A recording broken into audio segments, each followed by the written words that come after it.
From the world of politics to the world of business, this is Balance of Power.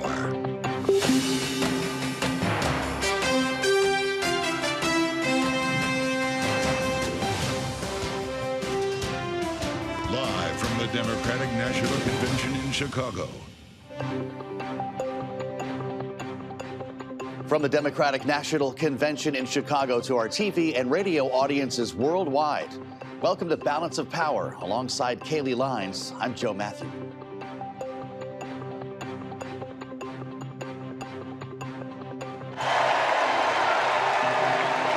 you. I love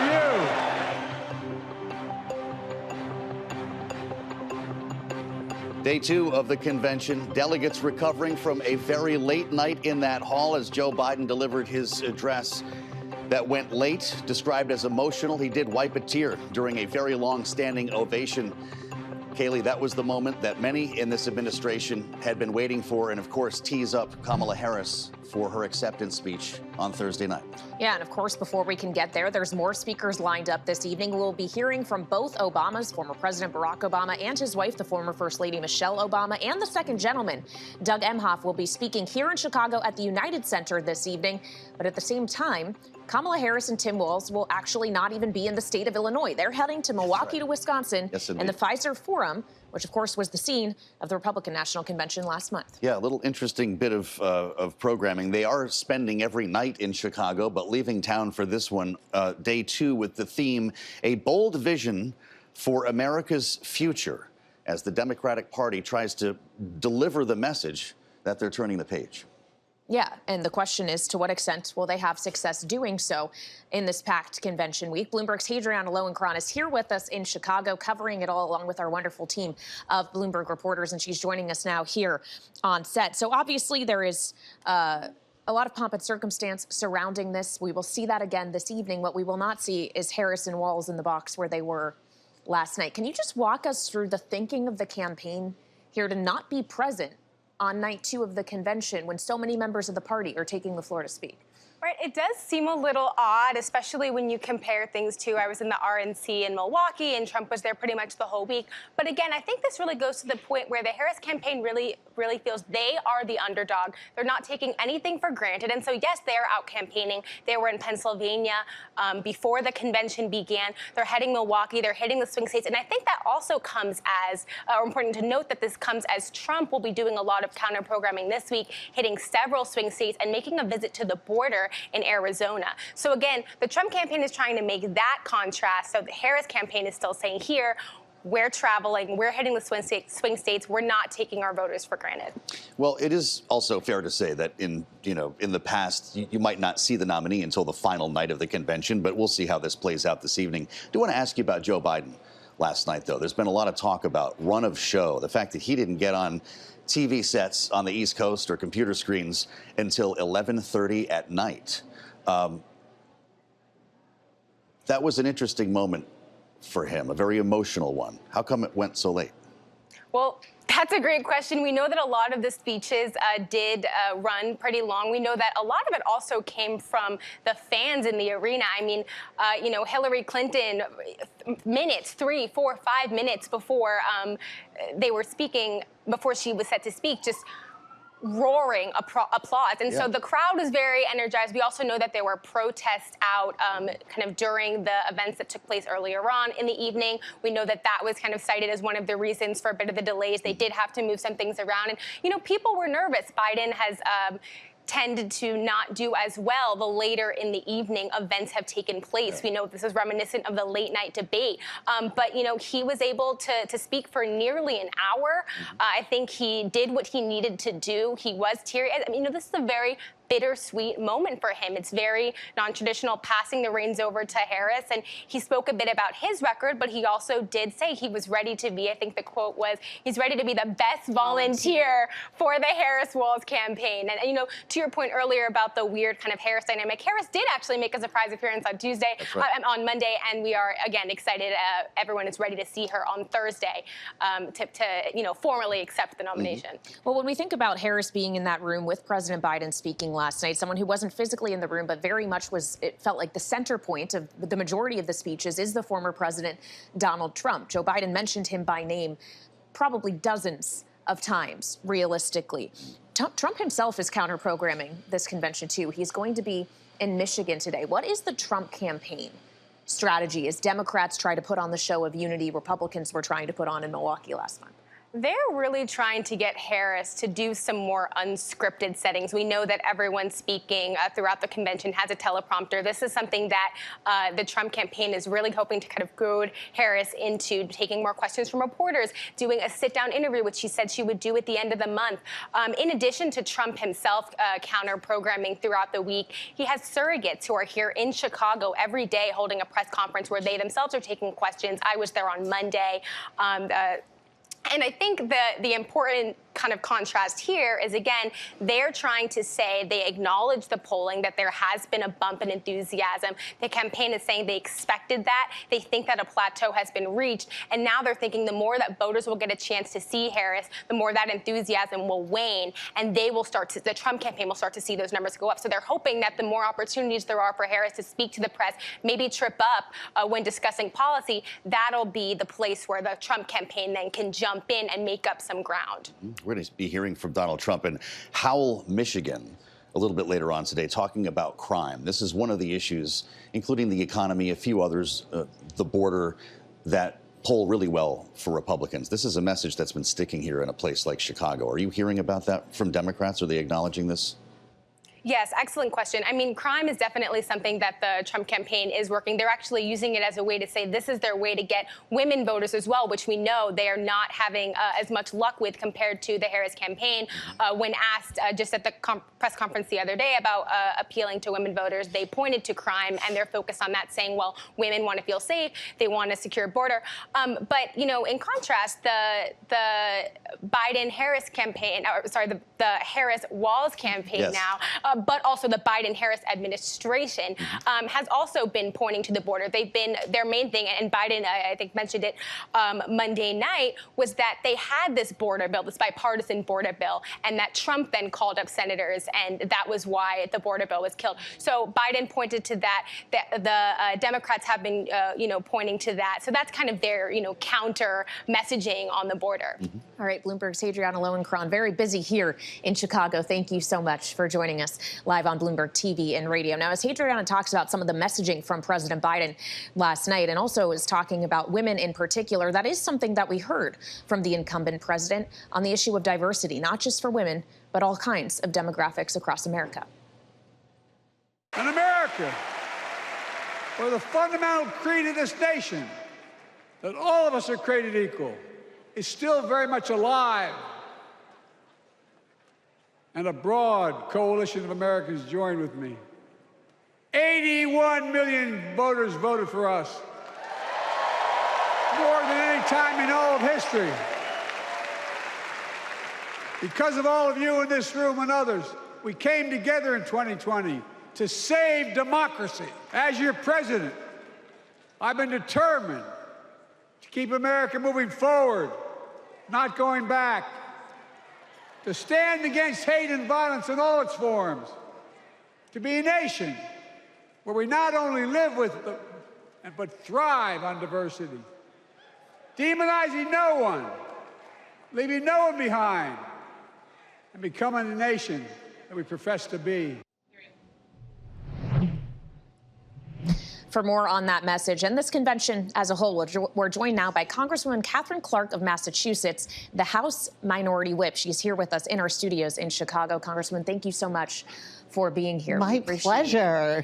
Of course, we heard the president last night referring to diversity, talking, as we heard many, about the big tent in the Democratic Party. It is literally your job in the House to bring all those diverse forces together to be singing the same song. Can you just walk us through what it was like within the membership of the House to line everybody up behind what is now the Harris campaign, not the Biden campaign? I have to say, out of all the tasks I've had as whip in the House for the Democratic Party, this was perhaps the easiest.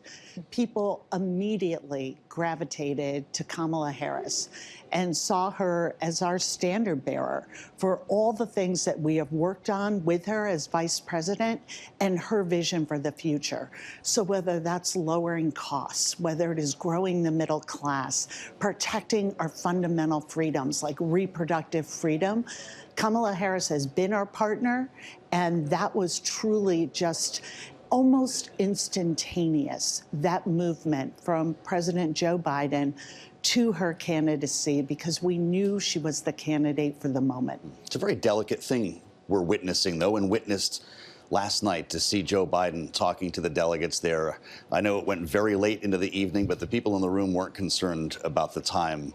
Obviously, it had a rally feel to it, but there was a bittersweet, emotional feel to this. It happened so fast, Congresswoman.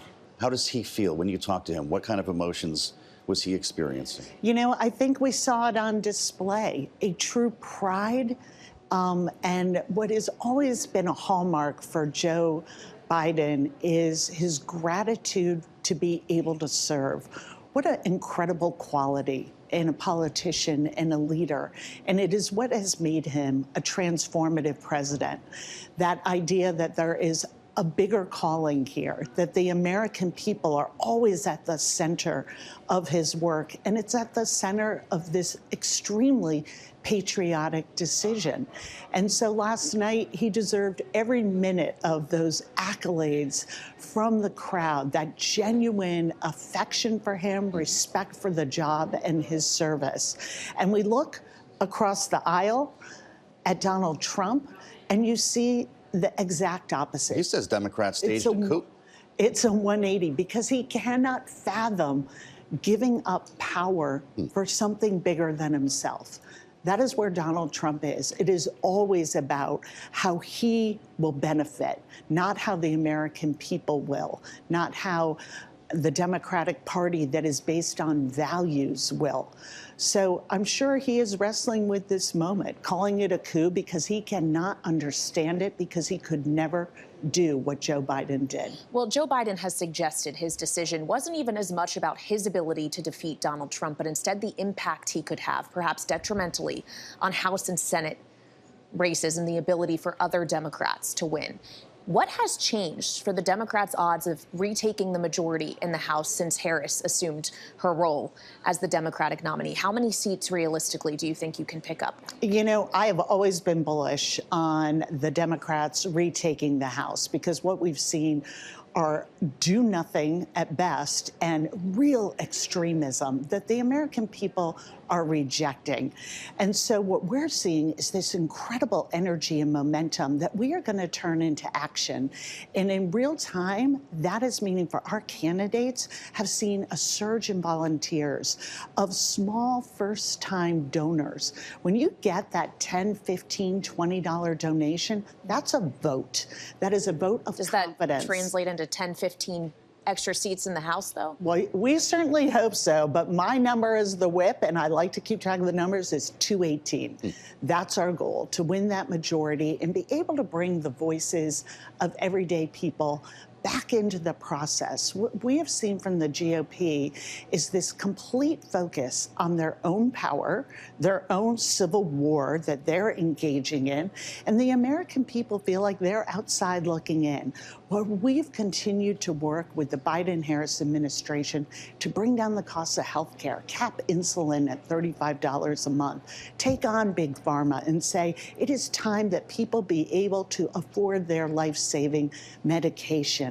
Make those investments in climate change that also are great for the economy. And all of that work was done and brought down our deficit at the same time. These are the kind of investments that we are going to build upon and continue to help families meet the very real challenges they're facing still in this economy with Kamala Harris. The issue of Israel and its war against Hamas has been obviously a big one in this campaign, in the primary cycle, and it's brought some fissures to the Democratic conference in the House. We've got tens of thousands of protesters here in Chicago that have been part of the story.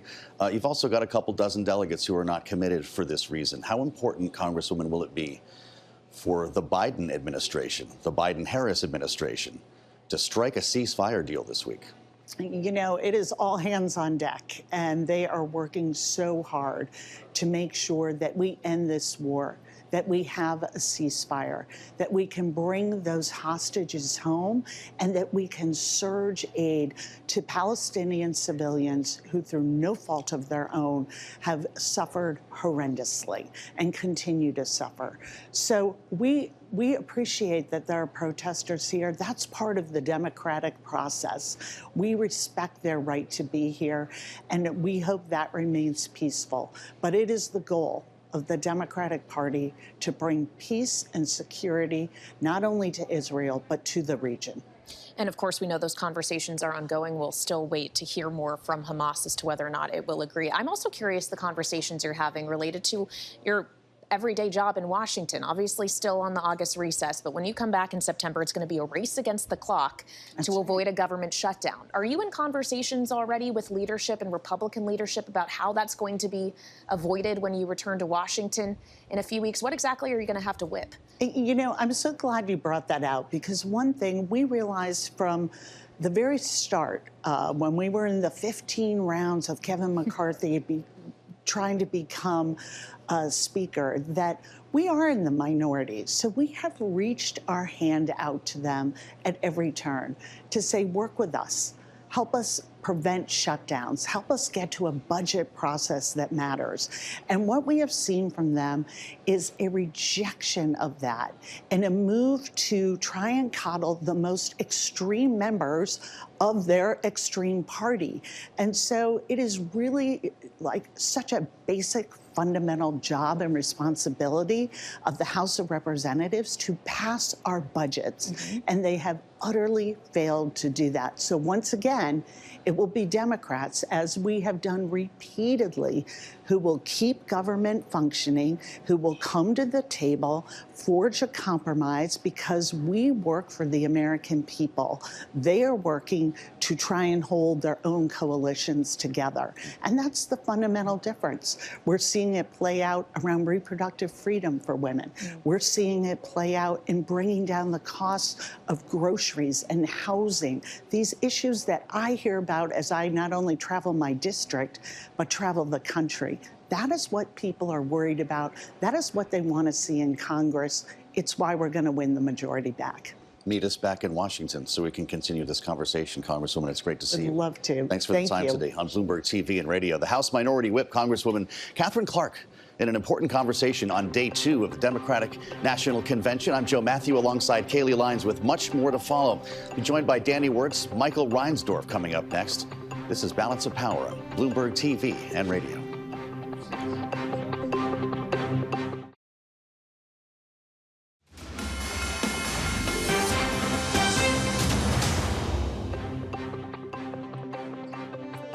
Welcome back to Balance of Power on Bloomberg TV and radio. I'm Kaylee Lyons alongside Joe Matthew, broadcasting to you live from Chicago, Illinois. Of course, the scene of this week's Democratic National Convention. Night 1 is in the books, of course, culminating in a late night speech from President Joe Biden. He's now left town, and we're getting ready for night 2 and speeches from the second gentleman, Doug Emhoff, and both of the Obamas. That's right. The DNC says they expect 50,000 people to descend on Chicago this week. And of course, only night 2. There's a bit of a festive feeling in the air, right? We have some protesters around, but so far things have run fairly smoothly, if not just a bit late for the Democratic National Convention last night. Joe Biden didn't get on stage till 11:30 or something. I think the ovation went on till about midnight, Kaylee. But why don't we head over to the United Center right now? Bloomberg's Tyler Kendall has a closer look at what's happening today. Tyler? Yeah, hey, Joe. We've been following a lot when it comes to commercial real estate here in the city of Chicago. We know that commercial real estate has been lagging in recent years since the pandemic. Vacancies are at record high rates, and some investors are now looking to see if any potential rate cuts in September could help unlock the commercial real estate market. For a sense of what's going on, you two caught up with Andy Glore, the CEO of Sterling Bay, one of those big real estate developers here in the city, for a sense of what needs to happen to spur more investment. The commercial real estate business has been under a Category 5 storm for a few years now, okay, to say the least. And if you look at the real estate business, you can only control so many things. I think you need to, lower the cost of capital for people to start making investments back into these urban areas. And let's face it, we need to get these cities back on track. Now, one investment is already underway. You can see the United Center over my shoulder. That's at the center of one key revitalization effort in the city. The owners of the NBA Chicago Bulls and the NHL's Blackhawks are pouring in $7 billion for a multi-use development that would revamp this area around the arena in what's being called the 1901 project. It'll bring an estimated $9.5 billion in direct economic impact to the area. This is considered the largest private investment to date in West Chicago. Joe and Kaylee, I know that you're talking with two of the key stakeholders next, and I'm looking forward to that conversation.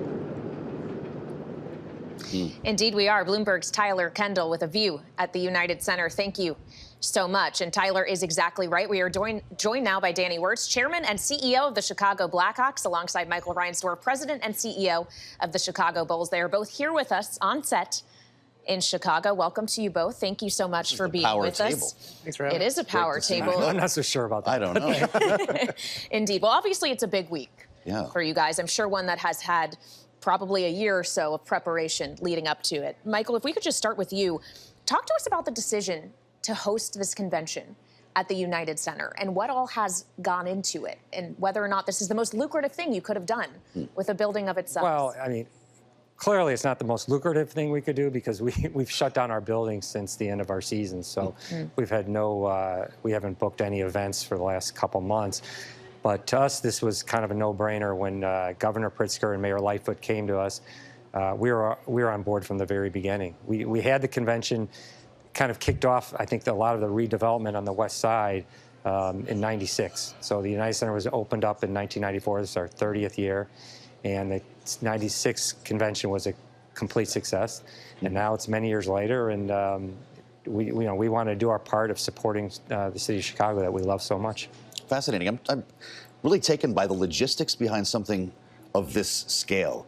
You can throw a concert, you can host a game, but this is on a much larger level. You have 50,000 people attending, and I'm just curious what goes into that type of a transformation. Tremendous planning, and the good thing is our team kind of at the United Center are used to these, 150 nights a year working games, concerts, etc., big events like all-star games, but this is another level, and I know our team at the United Center kind of like the challenge of really rising to the occasion. And then, of course, it's partnerships. It's partnerships with all the city agencies and all the people that have to make it all work, and it's an impressive experience to go walk through, and just walking through last night and seeing all the pieces come together to make the event work. Is it public service, though? Also, Kaylee references the fact that you could be making a lot more money doing something else. Yeah, I think it's kind of in our DNA to step up and to do the right thing for the city, because when the city does well, we do well as a business, and these conventions are big opportunities to put the spotlight on our great city, to showcase what we do so well, and to bring people and bring business to Chicago. Well, as we think about the work you're doing in Chicago, obviously you announced a few weeks ago, as Tyler mentioned, the 1901 project. You're investing more than $7 billion to revamp basically the area that surrounds the United Center. How do you fund that, as we're having a conversation here about money? Well, we're going to fund it privately. We're lucky because the United Center is kind of the anchor tenant. So we have a chance to redevelop the land, the parking lots. So when we opened the building, we had 6,000 parking spaces available, and we didn't want to make it a sea of parking. But what happened was a lot of people bought parking, vacant lots, and made additional parking. So we actually became kind of a sea of parking, and now we have this opportunity to reimagine this neighborhood. Danny and I have talked, this is not an entertainment district that you see in a lot of other cities with their buildings, their arenas and stadiums. This is an opportunity to do something different for the West Side. So it will be privately financed, and we're talking a lot of development, whether we're building a music hall, we're building hotels, affordable housing, open park space. I mean, it's kind of like Chicago's West Side. It's their time. It's our time. There's a big conversation about crime in this campaign that you hear a lot about, I'm sure. The former president, Donald Trump, has been criticizing Chicago, using crime statistics in some of his speeches, and we have to acknowledge the reality of the matter. But when you consider an investment of that scale and you look at the geography, is it you build it and they will come? Well, the timing is what I'm curious about, considering the backdrop of your investment here when it comes to crime in Chicago. Well, we have a long-term view. Danny, how long has your family been? We've been here for almost 100 years, and I can tell you, crime has always been something that we've had to contend with and work with. But we also know that when we invest in the neighborhoods and when you invest in economic development, that is one way to help create opportunities that gets to sort of the root cause of some of the crime issues you see today. So I think Chicago has a history of really rolling up our sleeves and trying to be part of the solution, try to partner, with the public sector to figure out how do we create those opportunities to help, stem some of those problems from violence. Yeah, you have to understand one thing. When the United Center opened, no one went west of the business district. Yes, right. And United Center opened in '94. Mayor Daley wanted to bring the convention to, make up for what happened in '68. '96 convention went off perfectly, and then all the development started happening. I don't think Fulton Market, which is just to the east of us, I don't think that necessarily happens without the United Center kickstarting all of this. So for us, we're not worried about the timing. We think the timing is right now. Well, the timing for having the public cooperation with investing in things like stadiums, as we've seen evidenced by, say, the Chicago Bears, for example, doesn't seem to be great. There's been a lot of pushback in that. And I know you just said that you're planning to finance this privately, but what do you think about the dynamic surrounding the financing mechanism of these investments into sports facilities, or frankly, the facilities around them? If, as you say, this is about helping to invest economically that could help with things like crime. Yeah, I think every situation is very different.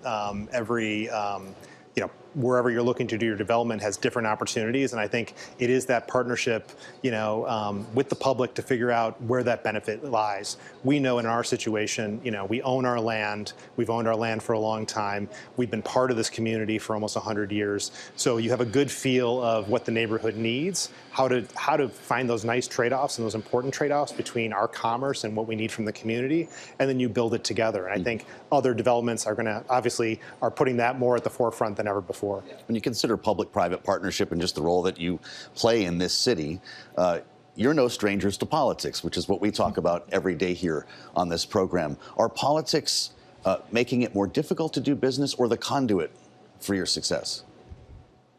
I mean, for us, I think that there seems to be a lot of interest in our development. When we went to the mayor's office, we talked to the people, that surround him, our alderman, Walter Burnett. Everyone seemed to be on board. To me, this was almost like a no-brainer. I mean, you have a group of people that want to spend $7 billion on private They might want to take development. that meeting. Yeah, but those relationships are long and important to you.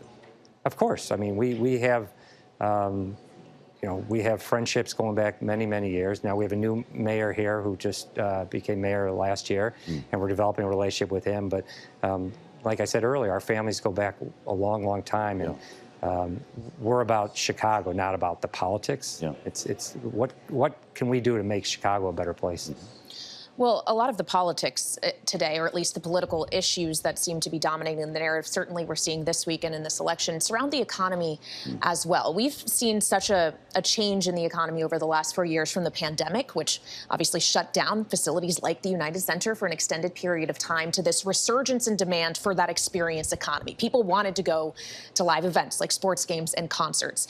Now we're all asking this question of whether or not the softening is finally upon us in the labor market and potentially in consumption as a result. Are you seeing any signs of that, in a waning of demand, or is there still demand to go do expensive things in person? For sports and entertainment, I think it seems like every year is bigger than the last year. I think we had a record year for other events outside of our two teams last season. We obviously hear across the board, Lollapalooza had record attendance this year for live music and festivals. So again, I think that desire to be connected, that desire for experience, and people willing to pay for it is still there. So at least in that part of the business, for sure, we see some nice tailwinds, whereas other parts of the business, we definitely see some of those. Yeah, I think it's helped that in the music industry changed so much over the years that before putting out albums was where you made the money. Now it's touring. So now you have all these acts. And so every year it seems like we're getting more and more acts. I mean, how many different concerts did we do last year?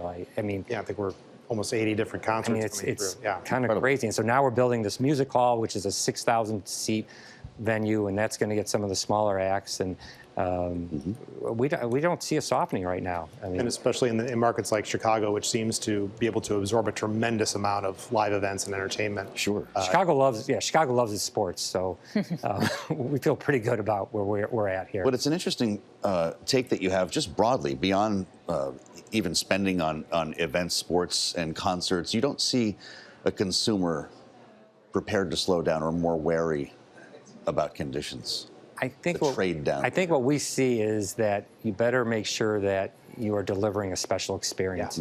From the time that someone gets into their car or takes the train or takes their ride sharing to, parking the car, going into the building, getting their food, getting their drinks, we better make sure that it is a top quality experience. And that's some of the biggest challenges we have, because we don't control the traffic. Right. We don't control certain things. We don't control when it's a blizzard in the middle of winter. Probably one of the great things about this DNC is that it's in the summer, right? Not here in the winter. I have to say the weather right now is certainly preferable to we ordered it up for you guys. Yeah. Thank you. I want to ask as well, because something we just saw happen in Washington last year was the purchase of a sports team for a pretty rich valuation in the Commanders. We've seen the valuations seem to go up in general, and I wonder if you think this is something that is sustainable, how you're considering your own valuation for the Blackhawks at this time, if you've been having any conversations with private equity about these kind of things. Can you just shed some light on that, Danny? I'm fourth generation owner of our family. I think one of the longest contiguous owners of a major sports franchise in all of sports. And for us, it's something we just hold really dear to our family. So we're sort of in a very unique situation from an ownership standpoint, which of course, the interests in these very coveted licenses are driving those values up. So we love the valuation, but it doesn't necessarily change our strategy to continue to hold and develop and grow our family asset for another few generations. And what about for the Bulls? For the Bulls, I mean, we're the Chicago Bulls. Why would we want to get out of being part of the Chicago Bulls? I mean, we were probably the first global sports franchise in the world, thanks to Michael Jordan. Right. And so for our family and for our investors, our partners, we're not interested in being a seller. Is it nice that the valuations of these teams are going up? Sure, but at the same time, we're not going to realize any of that because the Bulls aren't going anywhere. Well, we have another big sports deal in Washington, D.C., and that was Ted Leonsis' teams deciding to stay in Washington and a massive deal to kind of rebuild the neighborhood. Yeah. He talked to us about the challenges of moving buildings, changing spaces that allow people to flow into a new area that they might not be going to otherwise. You're facing something similar here when you've got a river in the way. You've got a couple of things. How do you envision this project in Western Chicago in a way that will actually bring the flow of people to your events? I actually think the hardest part was 30 years ago, as Michael said, crossing that threshold to come to the West Side to see an event. And, over 70 years, people got used to coming to the Chicago Stadium, but it didn't offer a lot on the way.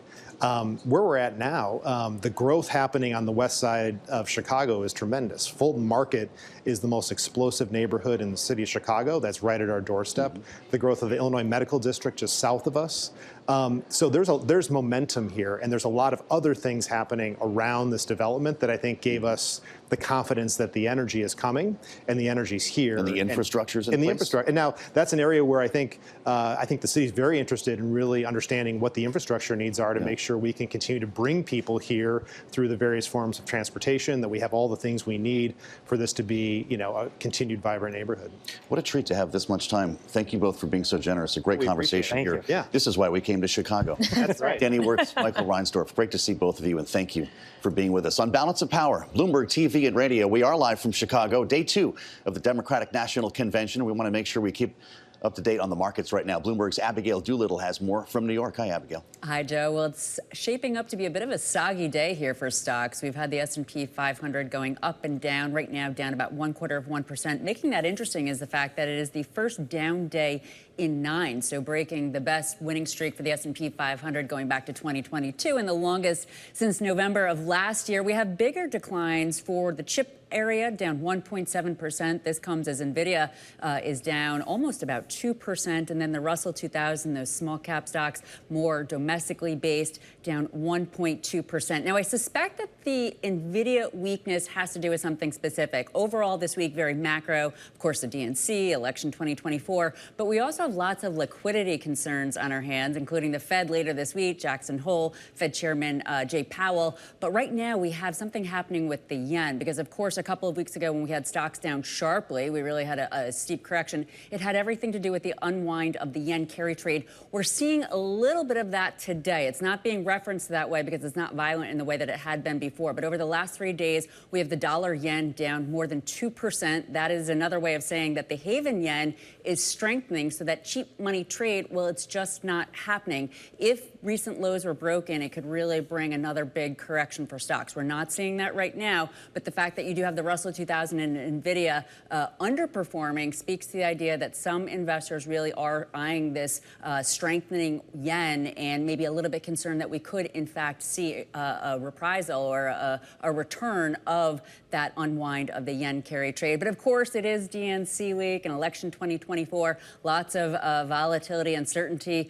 There's about a 10% betting odds difference between VP Harris and Donald Trump, with VP Harris on top. Relative to the Harris trade and the Trump trade, though, today, each of these trades is lower. Relative to that Harris trade, we're still trying to figure it out. But relative to that economic policy, or the skeleton of it that was revealed last week, $1.7 trillion, capping prices at the grocery store, offering $25,000 down payment assistance for first-time home buyers. We see weakness for the groceries. So that actually is positive for the Harris trade. It suggests that investors are taking that seriously. On the other hand, home builders lower. And then take a look at DJT, down 2.1%. So the Trump trade certainly not in place, actually below its SPAC opening, Kaylee. So it's interesting to see some of this weakness across the board. And of course, that VIX, it's not really elevated, but around election 2024, and we'll take a look at this next hour, it's closer to an 18, 19, 20 handle, showing that investors do have their eye on the uncertainty coming up in November. All right, Abigail Doolittle, always with an eye on the VIX and DJT and everything else in financial markets we need to be appraised of. Thank you so much joining us from New York. Meantime, of course, the convention continues here in Chicago, and it'll be interesting to see the tone shift that happens on this evening, night 2, after night 1. It was dedicated to the current president, Joe Biden, by and large, with signs of I Love Joe on the convention floor. Right. He's now out of town, and now it becomes much more about Kamala Harris and Tim Walz. That's true. It's a good place to start with the panel here, Kaylee, because it was an important moment, and frankly, not a lot of Americans saw this live. Joe Biden didn't get on stage till 11:30 last night, and as we said, the ovation might have lasted till midnight. Rick Davis and Jeanne Zaino are with us right now. Bloomberg Politics contributors. Rick, partner at Stonecourt Capital. Jeanne, of course, political science professor at Iona University. Welcome to day 2. Rick, were you getting agita as someone who ran a convention watching this thing go overtime last night? Yeah, I was on a group chat with a bunch of guys who helped me organize the 2008 convention, and we were all talking by about 9 or 10 o'clock. This thing is really off the rails. It's way late. What does it mean when you're canceling speakers in prime time? It's a real embarrassment to the campaign organization, to the program committee of the convention. This thing is supposed to be accounted for. Every second of the schedule is written down, debated, and rehearsed. And the fact that they were off by 45 minutes to an hour and a half is just like a criminal offense in politics. So I think that there was probably a lot of come to Jesus meetings this morning around the program for tonight. And it'll be interesting if they can make their marks tonight, get past it. But if they can't, this could be like the 1992 convention for Republicans in Houston, where Ronald Reagan was pushed into midnight out of the prime time slot, which was supposed to be his last hurrah. Well, I don't know how much of this can be contributed to, or blamed on overstuffing the schedule, perhaps, or just not, when you're doing those calculations on time, accounting for how many chants of thank you, Joe, you might have to get through before the president actually were to start speaking. Jeanne, I'd love for you to just reflect on the reception he got in that room last night and whether it makes it, frankly, better or worse from him, knowing that he is on his way out. Yeah, it was an amazing reception. But first of all, they bumped sweet baby James for Jamie Raskin and, I don't know, Chris Coons. And I love them both. But, you know, let's get James Taylor back.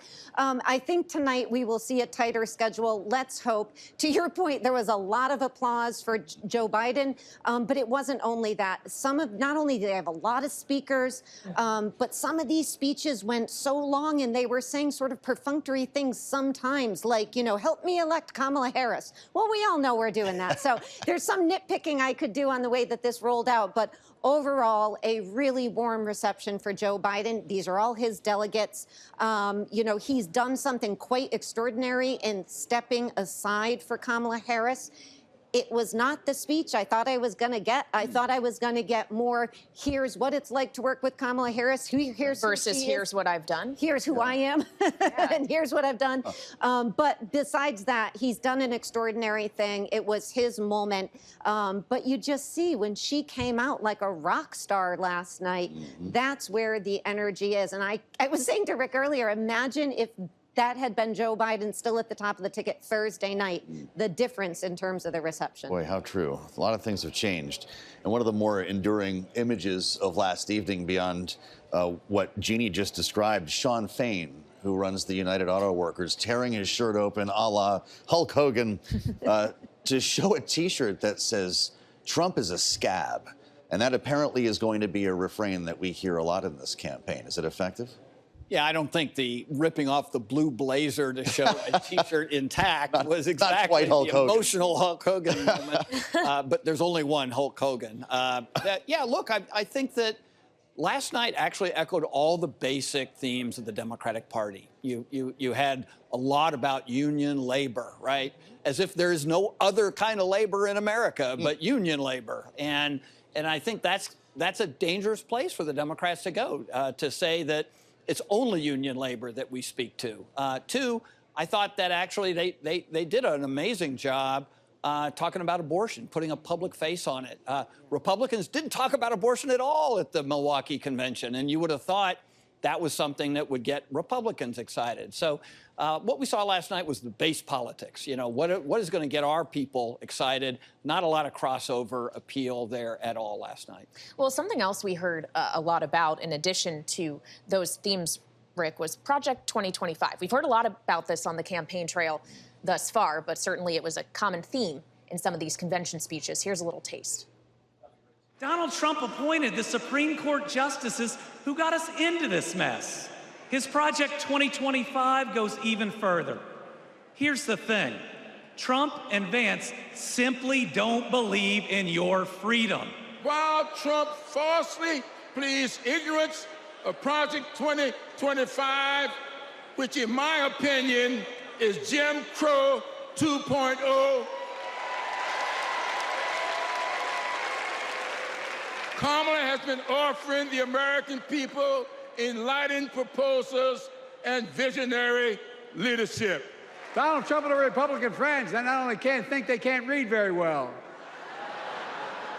Seriously, think about it. Look at their Project 2025. They want to do away with the Department of Education.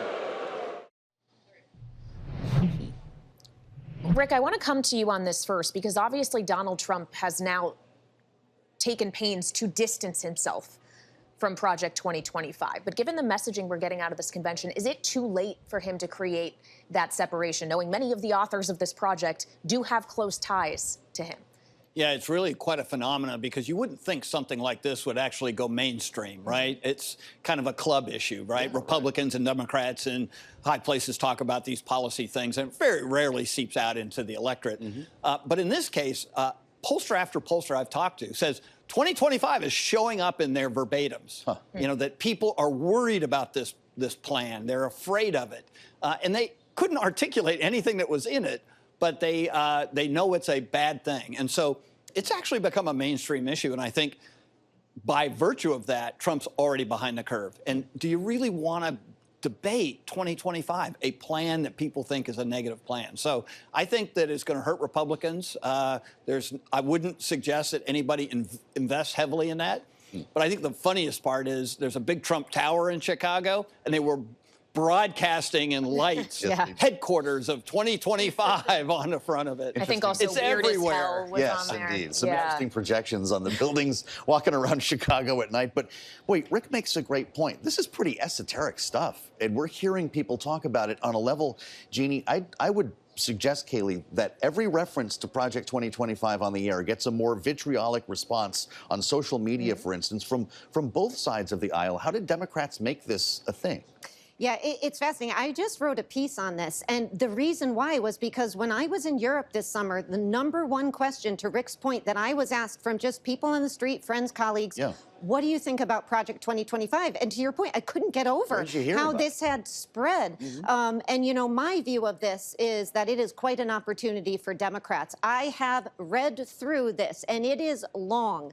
And what you find in there are disagreements, fundamental disagreements amongst the Republican Party about critical issues. I wrote about Ukraine, for instance, which divides about 12 ways at this point. So I think of it as an opportunity for Democrats, not just to keep raising it in the way they are, but to try to pull over some folks who might otherwise, if they care about these issues, might go Republican, but they care so much about an issue like Ukraine that they're willing to think about voting the other side, whether it's Senate, House, or the presidency. So it is an opportunity, and Donald Trump knows this, which is why he's trying to walk away from it. But Democrats are saying this week, not so fast. We shall broadcast on Trump Tower. Well, Jeannie, as you talk about drawing people over, and I raised this conversation with another one of our Democratic strategists we speak to frequently, Kristen Hahn, yesterday, this notion that the people who are here in Chicago are the hardcore Democrats. They were going to vote for the Democratic ticket no matter who it was, if it was Biden or Harris. It is not their enthusiasm that you need. So as everybody comes in confident saying, look at how enthusiastic and energized we all are, those aren't the people you need energized, right? You need to reach out to the people who aren't making the trip to Chicago necessarily, who are still on the fence. Do Democrats risk being too celebratory this week and not doing enough reaching out to those who still may not have their minds made up? Absolutely. And this is where I felt so nitpicky last night because they were speaking, in my view, many of them. And I would put Alexandria Ocasio-Cortez as an exception to this. I think whatever you think of her, she gave a great speech, not substantive necessarily, but in terms of speaking to the audience at home. Because a lot of what happens is like we're watching in the room, you can hear what the crowd is saying and all that stuff, and the speakers are talking to these folks, and it's all of the delegates for Biden and Harris and now Waltz. But at home, people can't hear what's going on the floor. You've got to speak to the people at home, to your point. I didn't find that happened enough last night. I think that's why it dragged on and on and on. They've got to ride that applause, speak over it, and speak to the people at home. And they can't make this about an Acela corridor speech. It's got to be, we're in Chicago, it's got to be to the folks who are going to decide this thing, the independents, moderates in these 7 swing states. So I thought Alexandria Ocasio-Cortez, Coach Kerr, very effective last night in terms of the way that they spoke. It's a good placement. Well, that's the crossover that you were talking about earlier. Rick, you've had to strike that balance. Tonight, it's Barack Obama, ironically, as I sit here with Rick Davis. Is he the one for that job?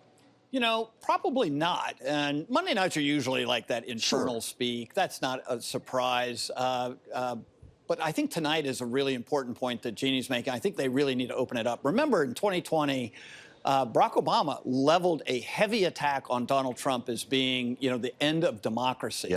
And a lot of people at the time thought, wow, that's really over the top. I mean, like, this was quite a leveling of an attack on him. And the question for me tonight is, does he reprise his role as a attack dog on Donald Trump, the visionary who has been there, done that, and can, you know, sort of guide the American public, this group that's still trying to make up its mind, who will determine the outcome of the election, not the people in that convention hall. And how will he speak to them about the perils of Donald Trump? What's interesting is that as he speaks, as Michelle Obama speaks, as the second gentleman speaks, Kamala Harris and Tim Walz will not actually be in the convention hall to hear it. They will kind of be counter-programming as they also speak in prime time at a rally in Milwaukee, Wisconsin. If you were running this campaign, Rick, would you not have staggered these events so you get the coverage of the rally in the afternoon and then you get the primetime network coverage of the speeches? What do you make of this call? I think this is really strange. You know, you're counter-programming. That means you don't like the programming in your hall, so you're going somewhere else to get it. That's usually what Republicans do at a convention for Democrats. And it's a crowd event. 18,000 people are going to fill that stadium in Milwaukee, just like the Republican convention. And I think it's a very strange thing. Bad use of money, right? You got a convention hall full of people. You want to go talk to somebody. There they are, right across the river. But the bottom line is she's going to get a moment of her time tonight without actually being in the convention hall. And that's unusual, and I can see the value of that. She's still trying to introduce herself to the American public. And this way, she gets to talk to the people Jeannie's talking about, the undecided voters in a targeted state. Well, to Kaylee's point, she's supposed to talk at 9 p.m. Eastern. Who are we watching tonight? We're going to split that screen, Joe Matthew. Yeah, I think it's very strange. Like, it would have made total sense if it was in the afternoon, or maybe on Friday. She leaves Thursday, goes there. She does need to be in Wisconsin, obviously. She needs to be making these speeches. She needs to take it to Donald Trump. Nothing drives him crazy like her getting a crowd where he just had his convention. But the timing is very, very odd. And the fact that her husband is speaking here, that, you know, you've got the former president, it's strange. Now, do you think maybe they changed the time? I don't know how, but at this point, it's a strange way to schedule things is all I can say. Unless they're counting on the schedule here running late. Perhaps all the primetime speeches won't actually conflict. Breakfast with Obama.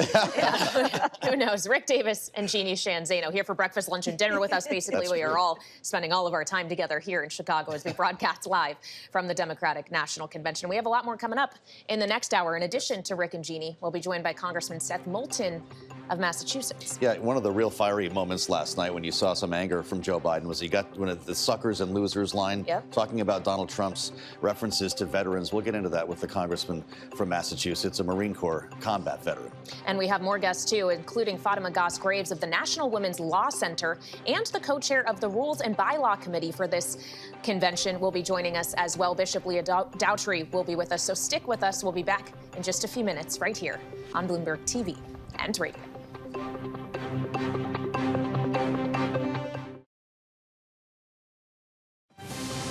From the world of politics to the world of business, this is Balance of Power.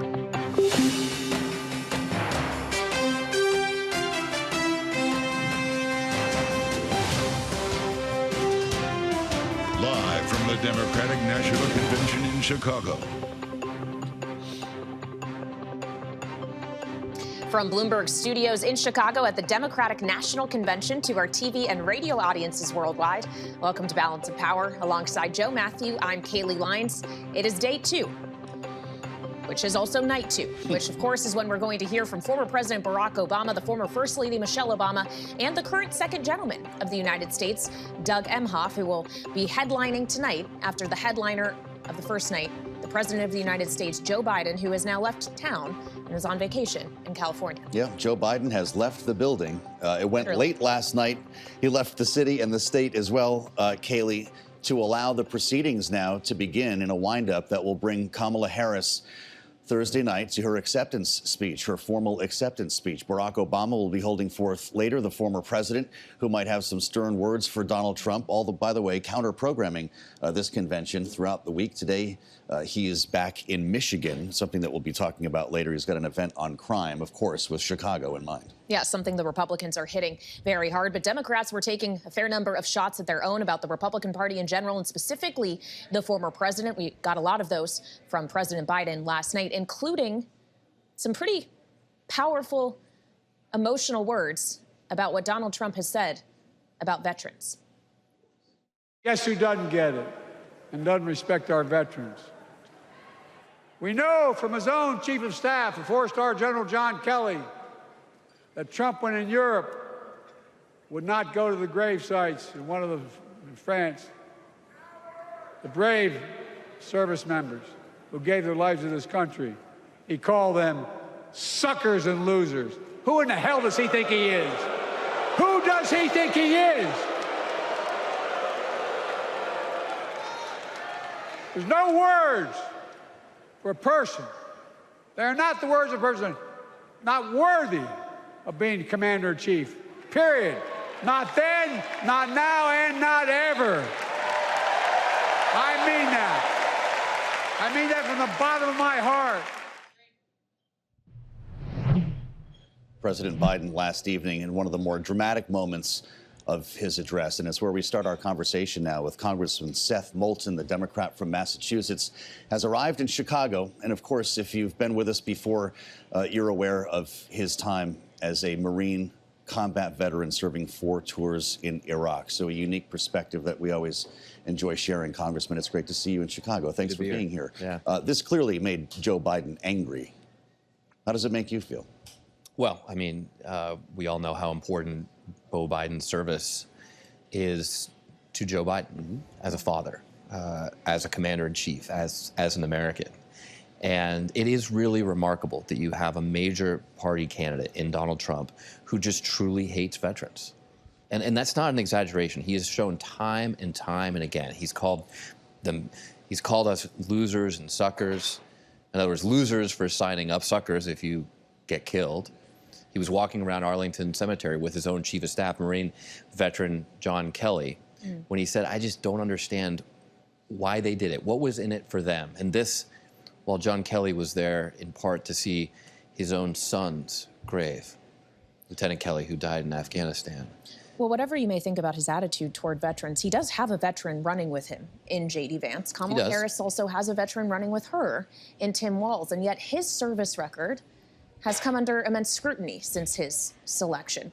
J.D. Vance has framed it as stolen valor. Well, because J.D. Vance is following Donald Trump's playbook of denigrating veterans. And we should be celebrating the fact that, you know, for the first time in a long time, we have 2 veterans on the major party candidates. The first time that we've had veterans really from these most recent wars.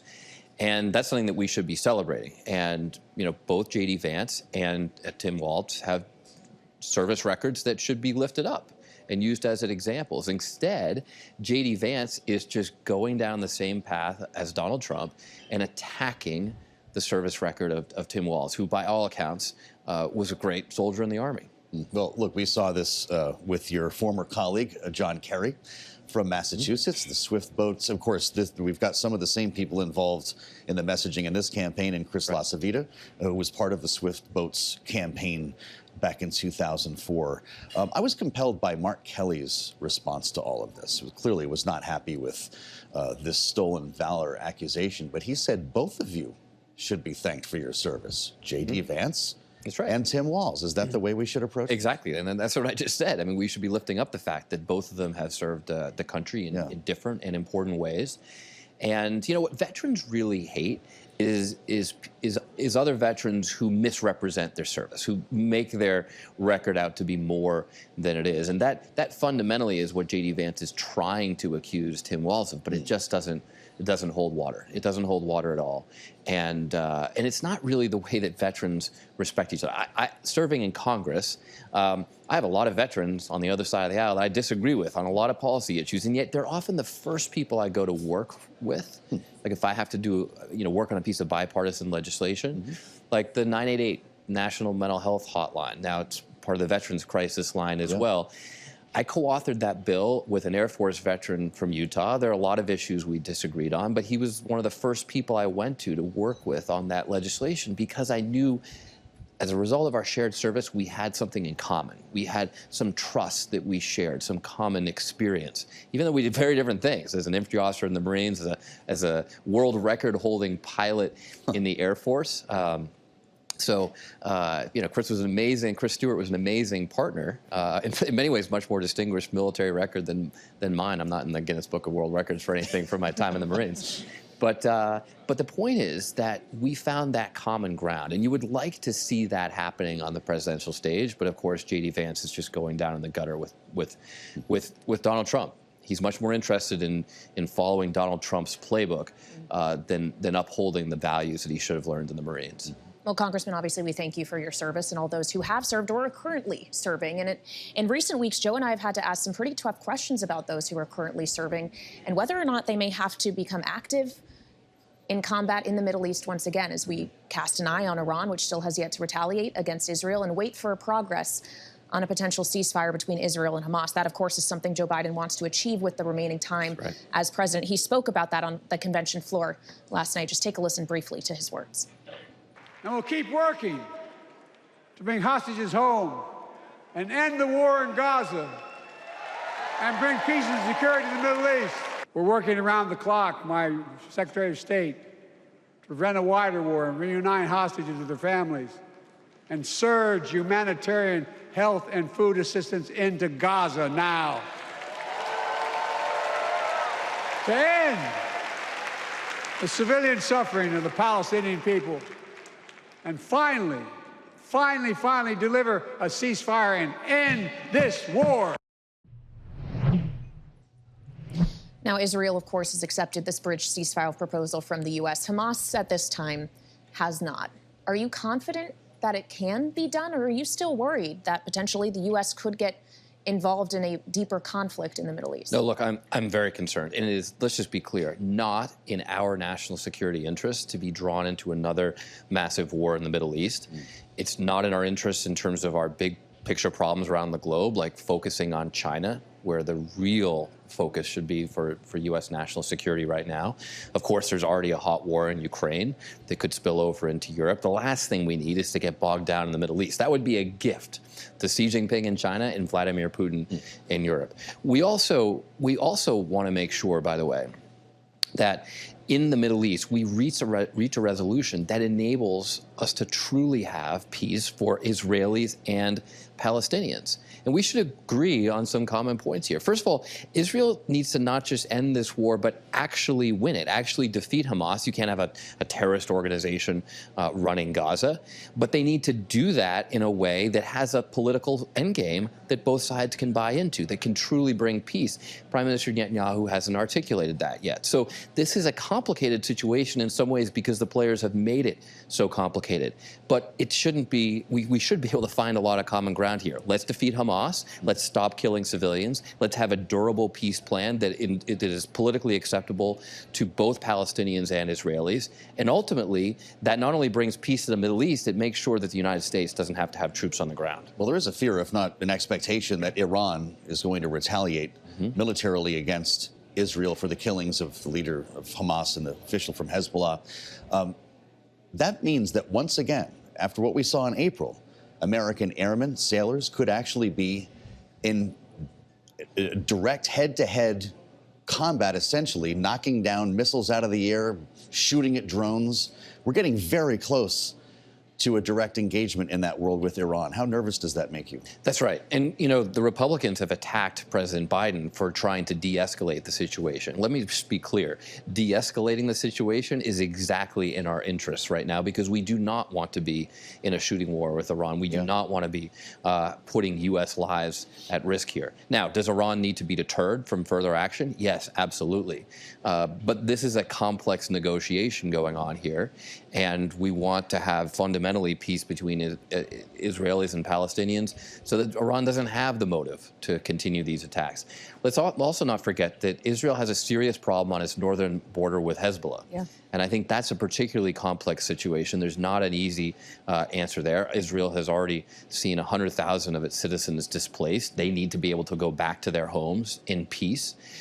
So, you know, there's a reason why the United States is having a role in the peace process here and why we're trying to stay out of a direct conflict that would fundamentally draw us into a war. Congressman, it's great to have your expertise as a member of the Armed Services Committee, of course, given your own experience in the region. Congressman Seth Moulton of Massachusetts, enjoy your time in Chicago, sir. We appreciate having you. And of course, as we are here at the DNC, Kamala Harris has been drawing a bit of a contrast with President Biden on this issue, speaking perhaps more forcefully about the Israeli government, for example. One thing she hasn't spoken much about, but others did on the convention stage last night, is the historic nature of her candidacy of not just being a woman, but specifically a woman of color. Multiple speakers spoke on that yesterday evening. Over the next 78 days, we will have to pour every ounce, every minute, every moment into making history on November 5th. We'd never met, but she saw right through me. She saw the distress. I immediately began crying.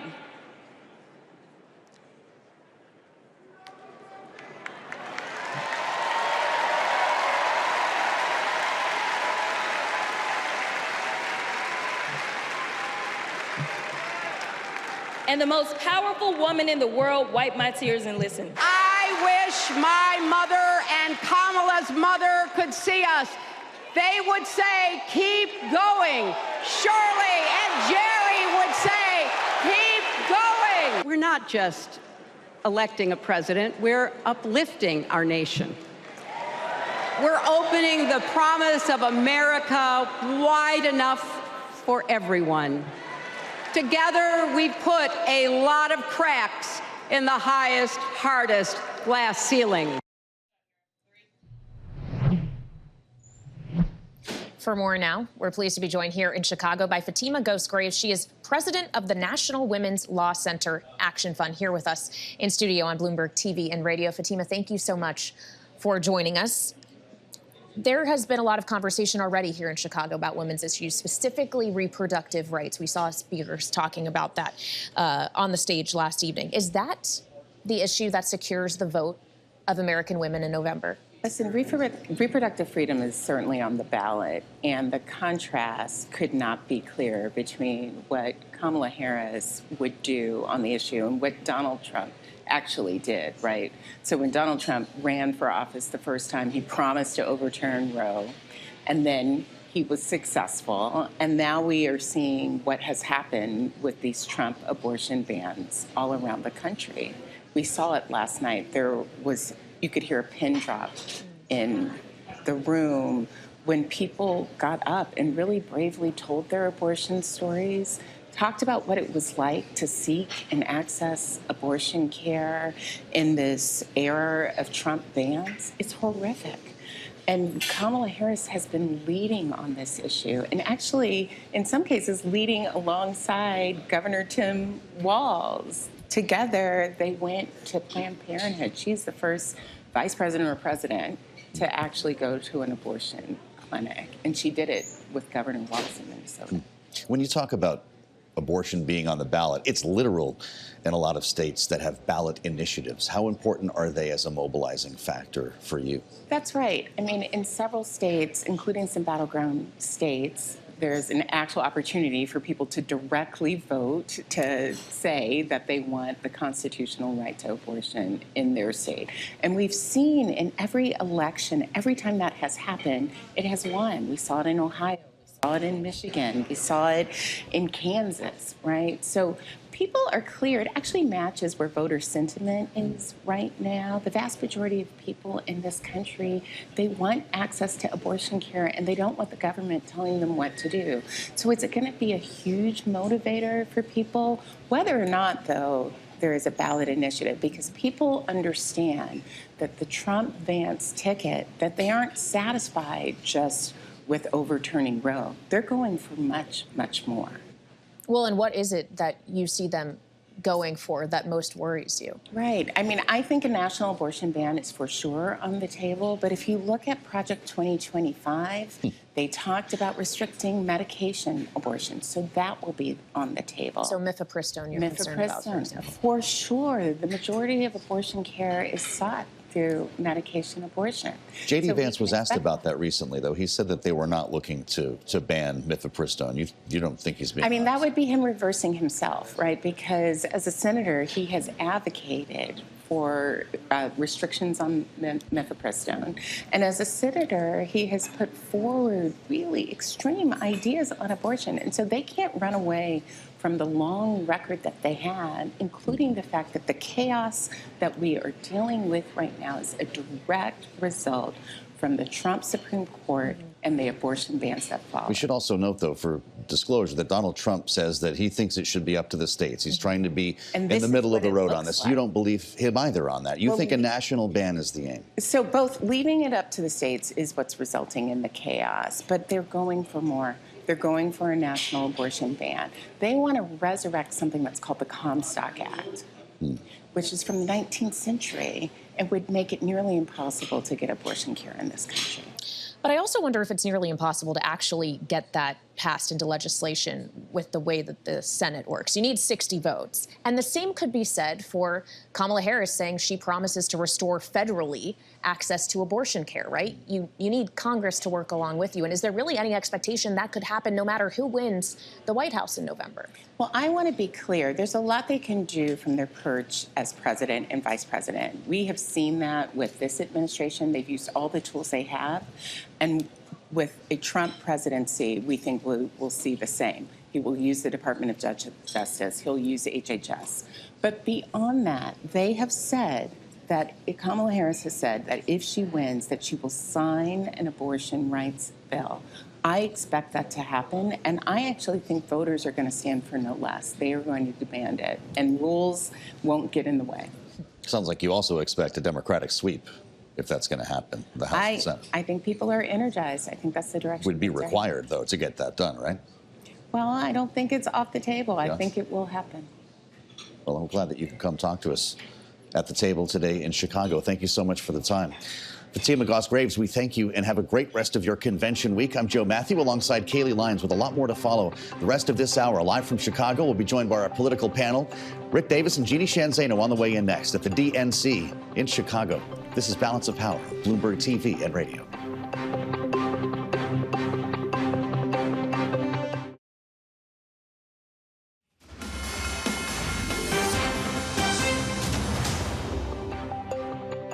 Kick us off by celebrating our incredible President Joe Biden, who will be speaking later tonight.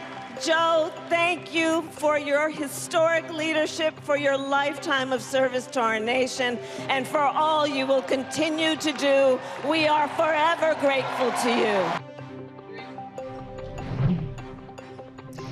That was Vice President Kamala Harris making a surprise appearance on stage last night at the first night of the DNC. We will, of course, hear from her more formally on Thursday, the last night of the convention, where she will give her acceptance speech. Welcome back to Balance of Power on Bloomberg TV and Radio. We are live from Chicago, the scene of the Democratic National Convention. Harris, of course, spoke before President Biden last night. Tonight, we wait for the Obamas and the second gentleman.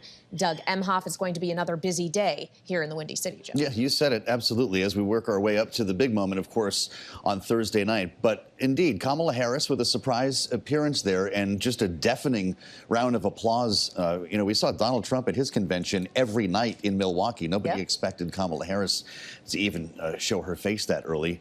And, of course, she'll be on the road campaigning today. Joining us now, let's assemble our signature panel. Rick Davis, partner at Stonecourt Capital, and Jeanne Zaino, senior democracy fellow with the Center for the Study of the Presidency in Congress, also of Iona University. Great to see you both here. Jeanne, it was supposed to be Joe Biden's big night. You could argue that it was. But was that actually the moment to take away from night one? I think it was. I mean, the applause for Kamala Harris, the energy, her spirit, it had all of those positive vibes we keep hearing about. And so I do think that was the moment. But of course, she and all of the delegates who, let's face it, were Biden delegates, they wanted to pay tribute to Joe Biden. And so it was a big moment for him as well, and historic for Americans. I mean, I think we can't forget that few leaders give up power the way Joe Biden did. And I think the moment of his speech was when he said something like, I love my job, but I love America more. Yeah. And I'm hopeful that he also had a great line where he said he's going to be like their #1 volunteer or something. Volunteer in chief. I'm hoping that when he goes out, it's less legacy and more, this is who Kamala Harris is. This is what it's like to work with her. And this is why you should vote for her. But to that point, Rick, his suggestion that he's going to be an active volunteer as an incumbent president for this other campaign, two former presidents, not just Obama tonight, but former President Bill Clinton will be speaking here in Chicago this week. Former First Ladies, as Hillary Clinton already did. She, of course, also former Secretary of State. They're all here. Right. That was not the case in Milwaukee. You didn't see the Bushes. You didn't see Cheney. You didn't even see Mike Pence, who served Donald Trump as vice president. What difference does that make? Well, Mike Pence probably feared for his life in that crowd. Sure. So, yeah, he stayed far away. Imagine why he is. He was in Wyoming or. But look, I mean, that is the difference between the Republican Party post-Trump and the Republican Party pre-Trump. We would have done the same kind of program, and celebrated our leadership, right? Even the The Trump cabinet wasn't in attendance. Most of them aren't even supporting him. So it is a bit of a contrast. And I think that's part of what the Democrats are trying to accomplish here is like, we're much more institutional. We used to be the crazy, rabble-rousing Democrats, and no respect for history and status. And, they're always going to be the rock throwers, at the party. And they are now the establishment. And Trump is the rock thrower. And so it's redefined what the parties are to the American public. And you see this in the reactions to their candidacies now. And so Kamala Harris, how she did it, I don't know. They'll study this for decades.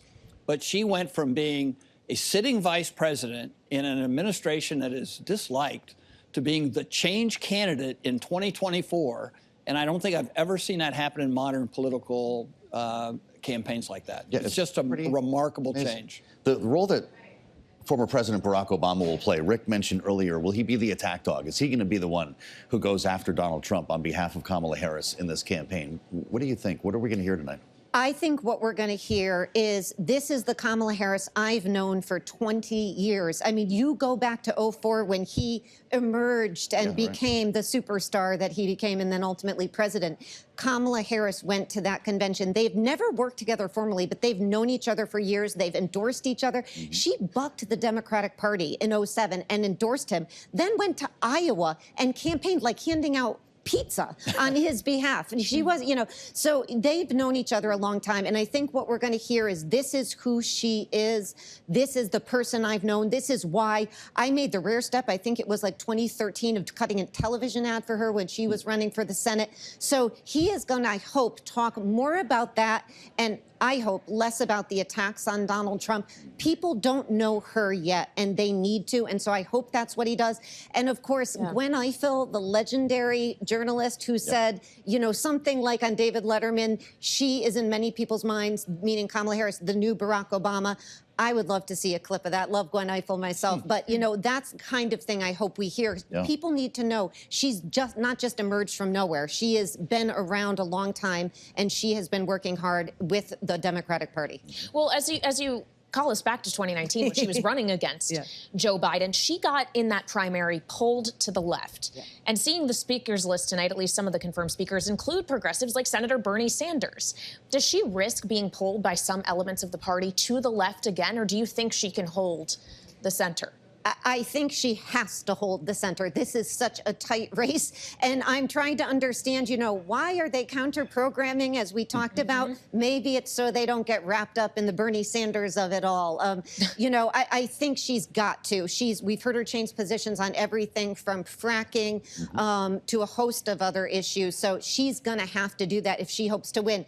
Democrats are energized, but Donald Trump can take this thing very, very easily. It's neck and neck. Well, now she's got big food to deal with. Rick, we talked last week about her economic proposal, and I suspect we're going to hear this again on Thursday night, a federal ban on price gouging. She wants to go after food companies' price of groceries. This was just a day after Donald Trump surrounded himself with actual groceries in a prop kind of a show at Bedminster. The food industry does not like this idea, and they don't think that she's being fair.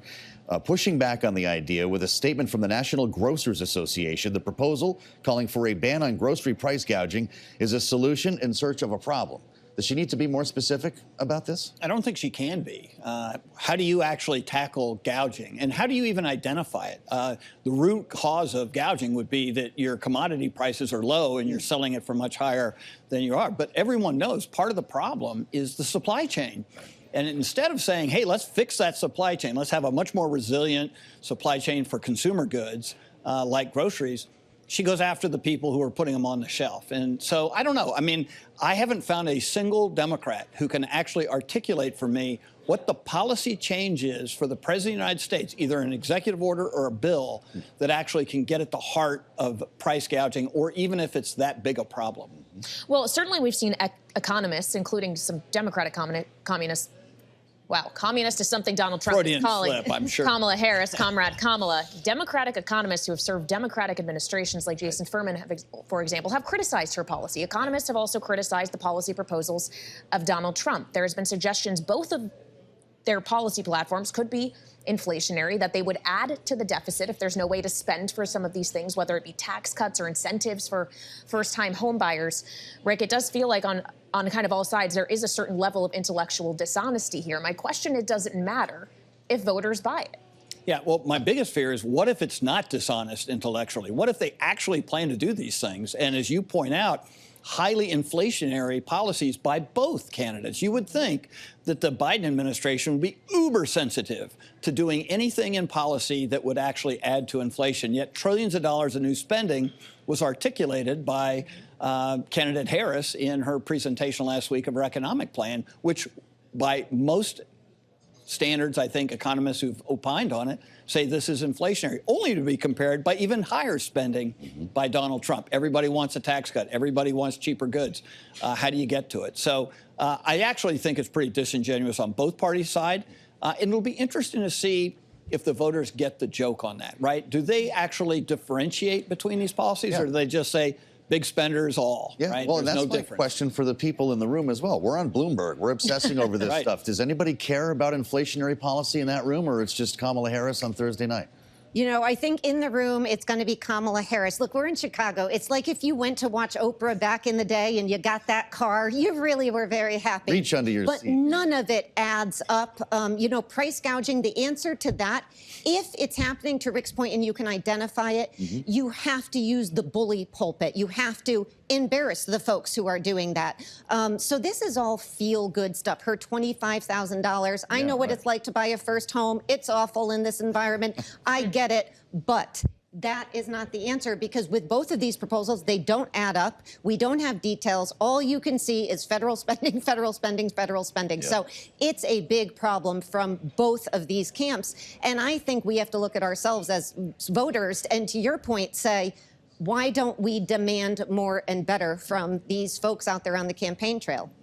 Well, on the campaign trail, our very own Mark Niquette here at Bloomberg actually had the chance to question Donald Trump in Pennsylvania when he was making a stop there on his swing states tour this week about things he has said about funded dependents. And what brought this to mind, Jeanne, was your talk about first-time home buyers. Hello. It's not just the down payment, it's also interest rates are really high, right? And it has a political implication. If interest rates are, as expected, going to go lower before the election, what that ultimately means for voters. For all of the talk about the fiscal policy ideas of these candidates, is it actually what translates in the ballot box, what's happening with monetary policy, which none of them, whether Donald Trump would like to or not, actually have anything to do with?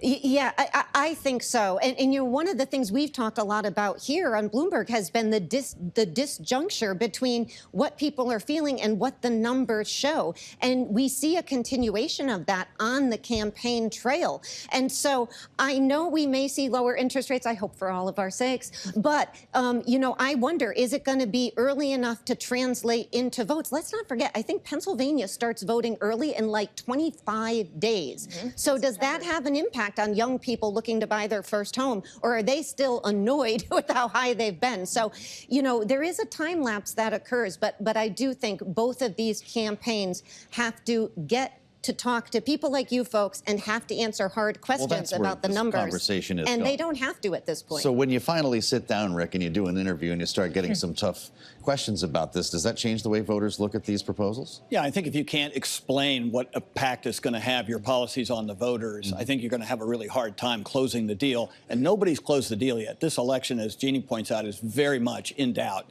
And I would say Friday, Jerome Powell's talk is probably going to have just as much impact on those economically geared voters than anything you're going to hear for 4 nights here in Chicago. So tune in Friday to see what really young people are going to think about those interest rates.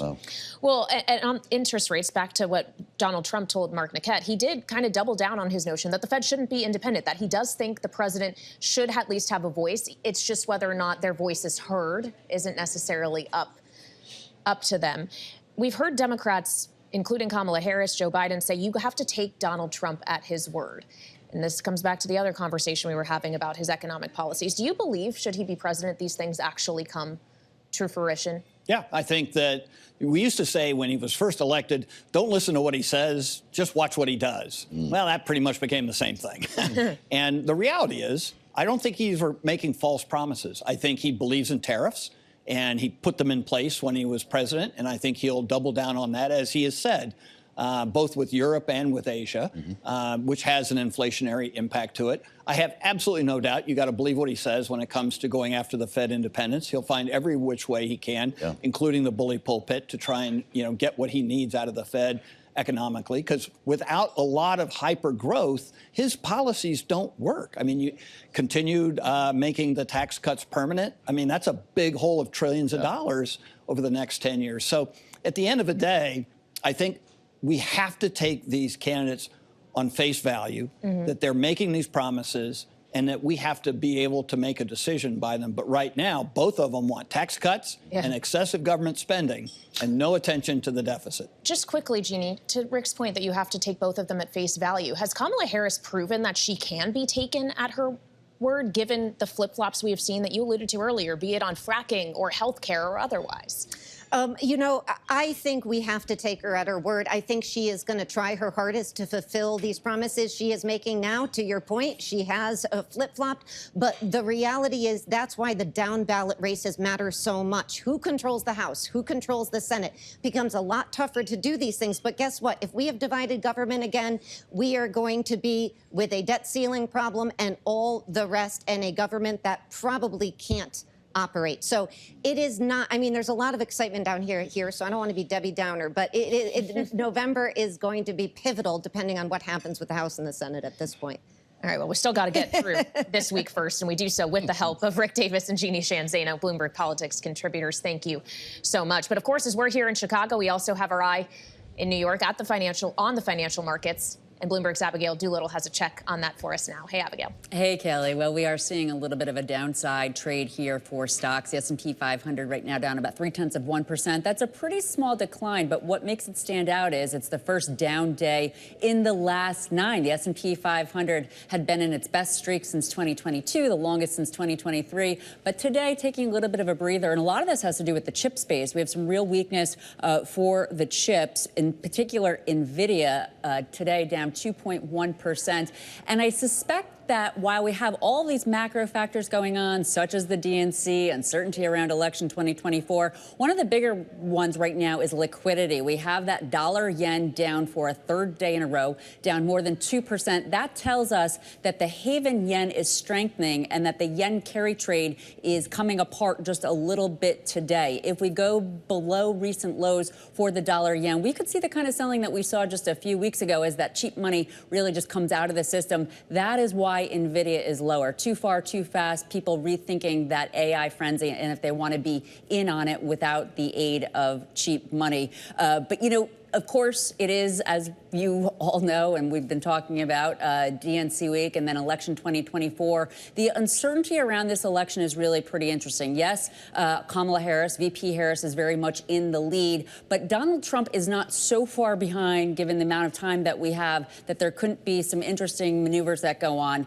Markets are watching this, and one index, that VIX index that I do like to talk about, it for October, November, and later this year, well above current levels in the Bloomberg terminal. It shows that we have that VIX much, much higher. And this is actually the NASDAQ 100 that we're seeing here, a little bit of a dip that we were talking about. But that VIX, that uncertainty trade, it's, again, higher as we get closer to the election. A big factor, though, of course, is going to be the Fed. Will they cut? And all investors, one of the favorite events this year, and I would say for some Bloomberg investors, viewers, they're probably thinking more about Friday and Jackson Hole, Fed Chair Jay Powell's speech, more so than the DNC. Over the last 3 months, it's remarkable the move down that we've seen in the 2-year yield and the 10-year yield, both below 4%, getting ready for the Fed to potentially cut. It's expected 3 to 4 cuts this year. What makes this so interesting, Joe and Kaylee, is the fact that we have everybody talking about high inflation, Kamala Harris, some of her policy that she's begun to outline, really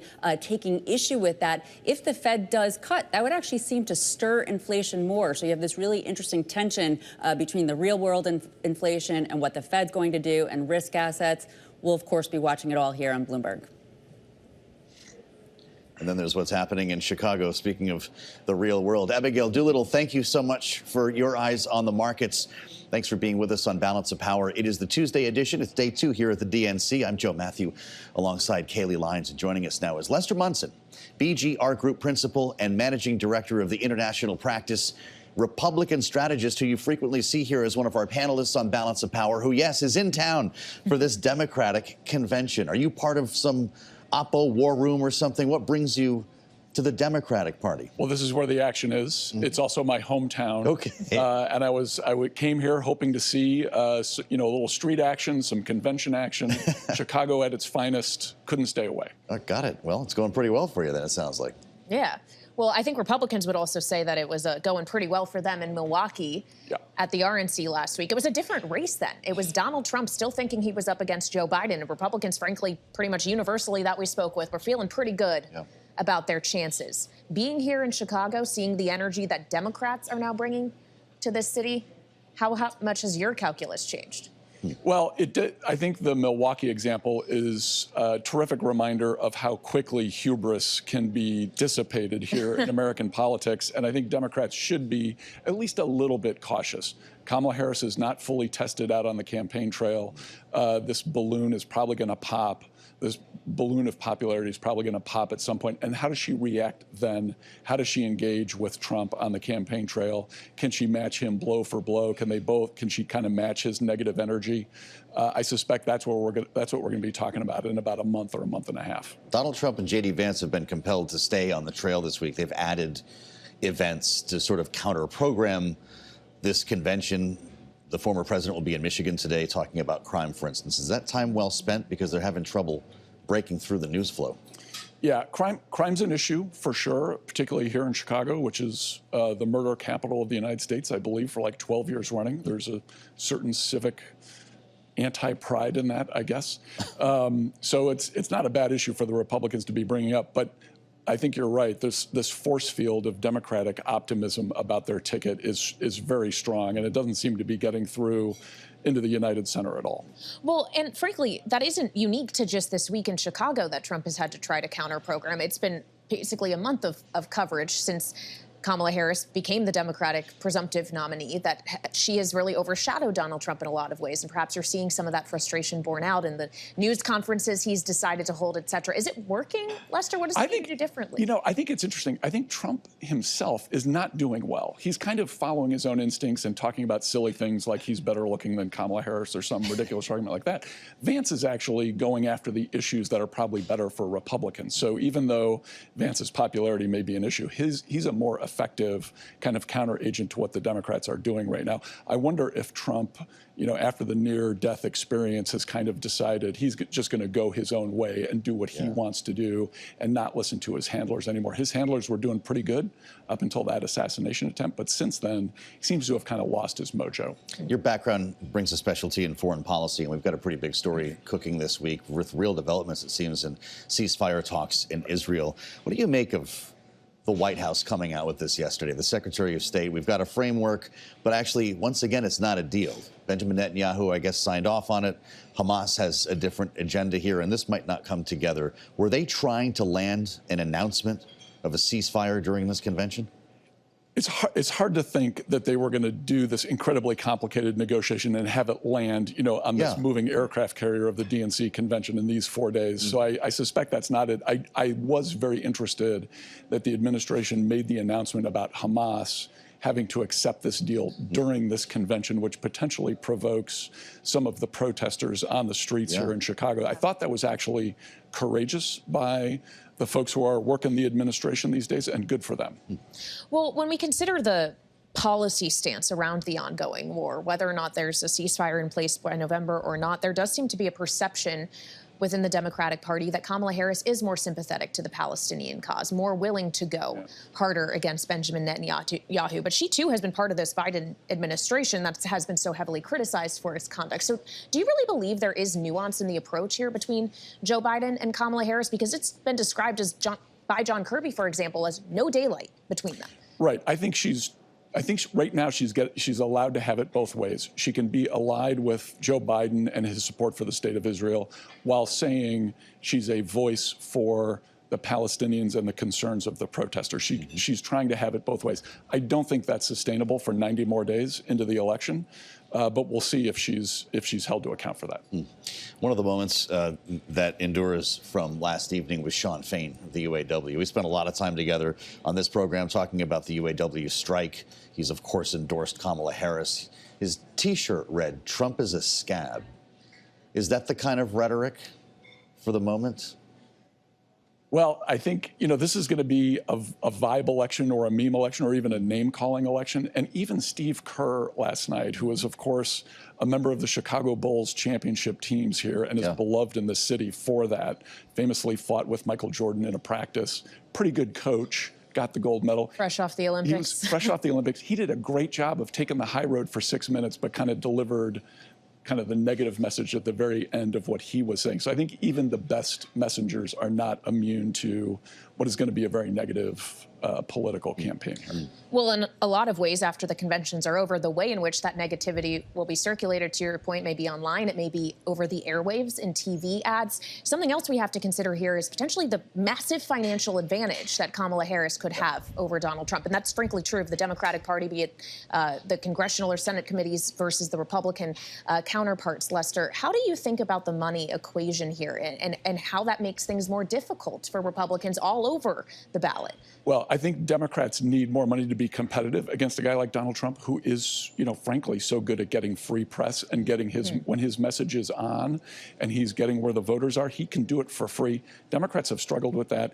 Hillary Clinton outspent him 2 or 3 to 1 back in 2016. He still managed to win that election. So I think Democrats need that infusion of cash to be competitive with him. And so and I think that's a large part of the reason. So Joe the money Biden makes this a wash, basically?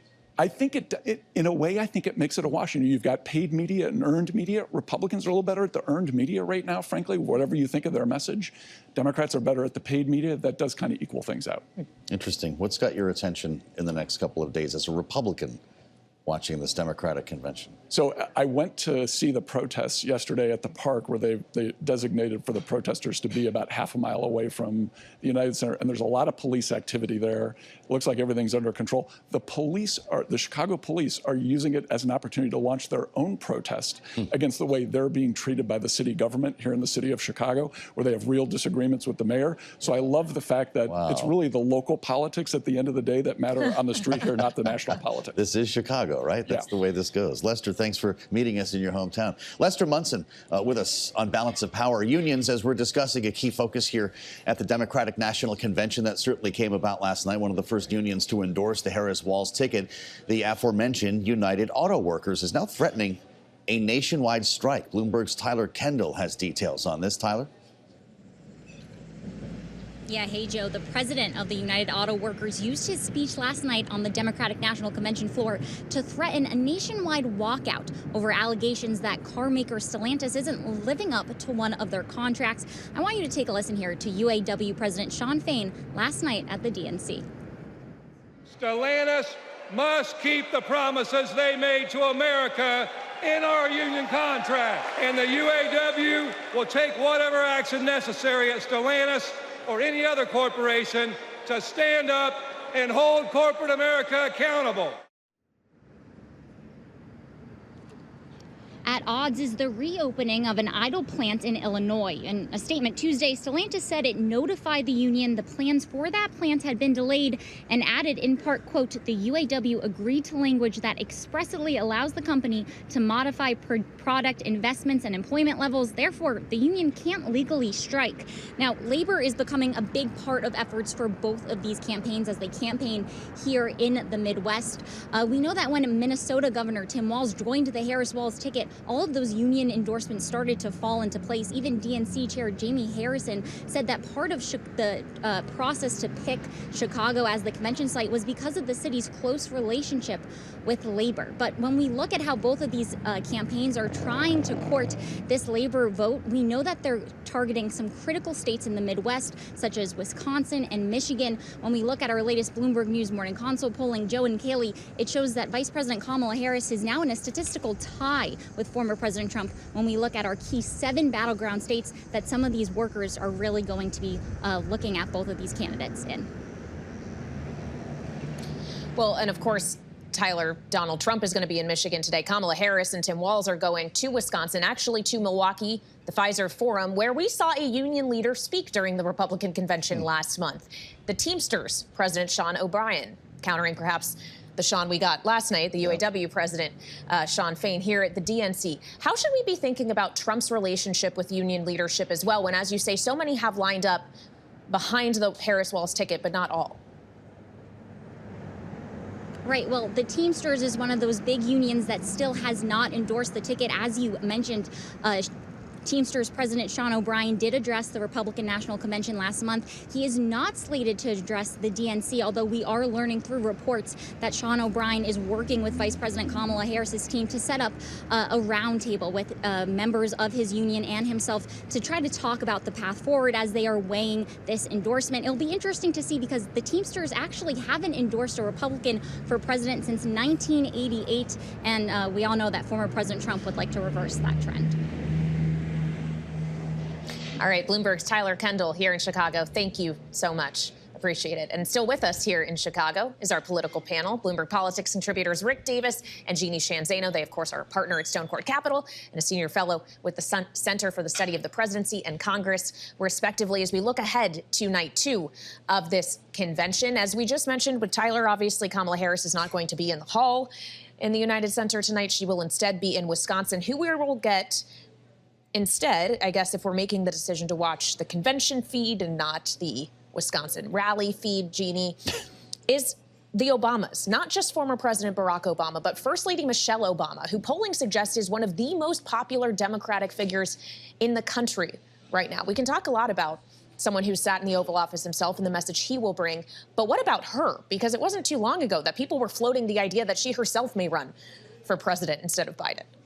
Yeah, that's right. When I was leaving the RNC and we were stuck in the airport, all I heard from people attending, they were feeling good, was, gosh, I hope Michelle Obama doesn't decide to run if Joe Biden gets out. So to your point, not only is she popular with Democrats, Republicans were scared of her, at least in that airport. And I think we're going to hear from Michelle Obama and Barack Obama not a legacy speech like we heard with Biden last night, but we are going to hear this is who Kamala Harris is. This is the Kamala Harris we've worked with for 20 years that we know, and this is why you should elect her. And that is really what they are up there to do tonight. And my understanding is in Milwaukee, it's going to be dubbed a watch party. So I guess they're going to go rally those Wisconsinites and then watch the DNC. So, you know, they're trying to guess the best of both worlds. She cannot lose Wisconsin, as we know. So pretty good media strategy, right? Do they end up capturing multiple hours of network TV coverage? Yeah, I think it's wonderful in the sense of, like, you're in a targeted state. It's a really key city within Wisconsin. I mean, like, it was the first place she went to hold a rally after becoming the presumptive nominee. Going back to that well and sort of pinging Donald Trump that I'm in your concert or convention hall and I've got just as many people as you did. Wow. You know, his thing for crowd size, you know, and so I'm sure that this isn't divorced from that. But it is a little strange that she's counter-programming her own convention. But these days, what's not strange about this election cycle? So it's in keeping with that. But good for her to be planted in a targeted state. Those things still matter. Well, I wonder if that's the strategy here. You know that Donald Trump has a thing about crowds, so you go to places he's been, try to draw the biggest crowds possible, knowing that he tends to get a little bit less disciplined in moments in which he is upset.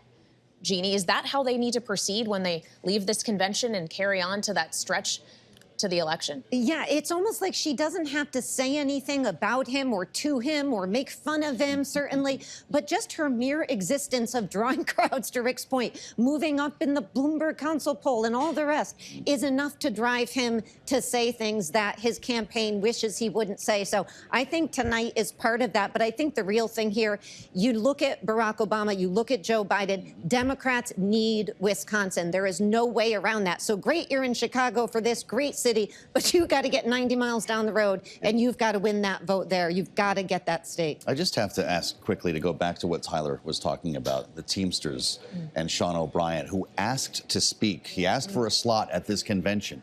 He was not invited to speak with the other union leaders last night. Was that a loss for Democrats? I think so. I thought they should have invited him right after the Elon Musk interview when he criticized Trump.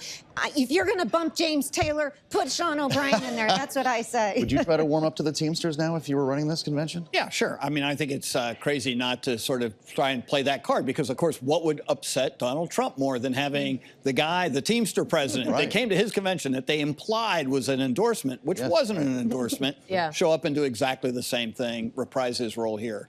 I think they're missing an opportunity. But then again, I'm not for extending the program any longer. Yeah, don't worry. We already had one late night here. We'll see how we do tonight. Rick Davis, Jeanne, Zaino, thank you so much for the great analysis.